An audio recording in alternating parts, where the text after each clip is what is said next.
अब तक आपने देखा कि किस तरह गुनगुन सास की खूबसूरती देखने के लिए चाल पर चाल चलती है, लेकिन वो अपने हर काम में नाकाम हो जाती है। फिर वो सास की तरफ टेबल फैन करके उसका चेहरा देखने की कोशिश करती है। अब आगे सास सोफे पर बैठकर न्यूज़पेपर पढ़ रही होती है। तभी गुनगुन उसकी तरफ फैन करके सास का चेहरा देखने की कोशिश करती है, लेकिन जैसे ही हवा से घूंघट उड़ने जाता है, सास तुरंत ही घूंघट पकड़ लेती है और गुस्से में आकर बहू को एक जोरदार थप्पड़ मारती है।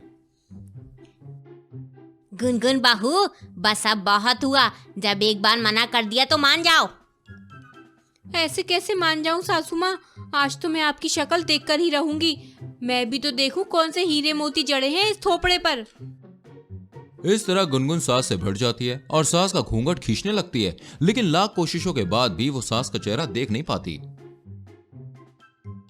उम्र में बड़ी हो इसलिए लिहाज कर ले रही हूँ, लेकिन ये न समझना कि बच गई आप। थोपड़ा तो देख कर रहूंगी, सीधे नहीं तो टेढ़े ही सही। फिर गुनगुन कभी सीढ़ियों पर तेल गिरा देती तो कभी सास के कमरे के बाहर रस्सी बांध देती ताकि उसका पैर अटक कर वो गिर जाए। लेकिन मनोरमा जी बहू की हर चाल से वाकिफ होती है और वो हर बार गुनगुन के चंगुल से बच जाती है। ऐसे ही एक दिन आज तो ऐसी घुट्टी पिलाऊंगी कि सासू माँ की 4 पुश्ते चेहरे दिखाने पर मजबूर हो जाएंगी। फिर गुनगुन चाय में नमक मिर्ची का जबरदस्त घोल बनाकर सास के पास लेकर जाती है और चाय का कप लेकर टेबल पर रख देती है। मम्मी जी, चाय लाई हूँ, पी लीजिए। वहीं जैसे ही गुनगुन सास की तरफ देखती है, वो बेहोश हो जाती है। जहां टकली सास आईने के सामने खड़ी होकर दाढ़ी मूंछ बना रही होती है, तभी सास भी बहुत ही ज्यादा घबरा जाती है और बहू पर पानी छिड़ककर उसे होश में लाती है। दूर रहो मुझसे, दूर। यही है आपकी खूबसूरती। मुझे तो आपको देखकर ही शर्म आ रही है। क्यों, तू तो बहुत उतावली थी ना बहू मेरी शक्ल देखने के लिए। अब देखना शक्ल क्या हुआ। नहीं, मुझे नहीं देखनी शक्ल।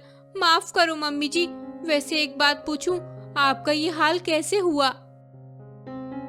जब मैं 8 साल की थी तब मैं अक्सर पापा को दाढ़ी मूछें बनाते हुए देखा करती थी, और जब मम्मी या पापा में से कोई भी घर पर नहीं होता तो मैं चोरी से अपने फेस पर रेजर चलाया करती थी ताकि मुझे भी पापा की तरह प्यारी प्यारी दाढ़ी मूछें आ जाएं।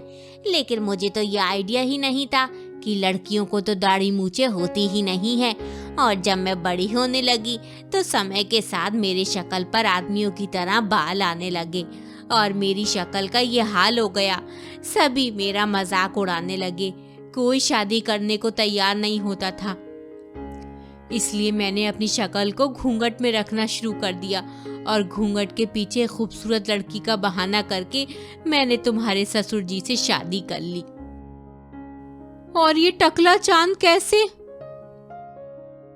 मम्मी को बचपन में एक बाबा ने रीठा दिया था। कहा था कि इस रीठे से बाल धोने से बाल बहुत ही ज्यादा खूबसूरत और घने हो जाएंगे।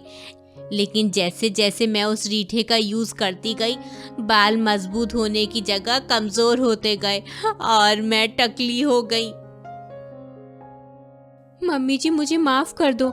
मैं कभी आपको समझ नहीं पाई।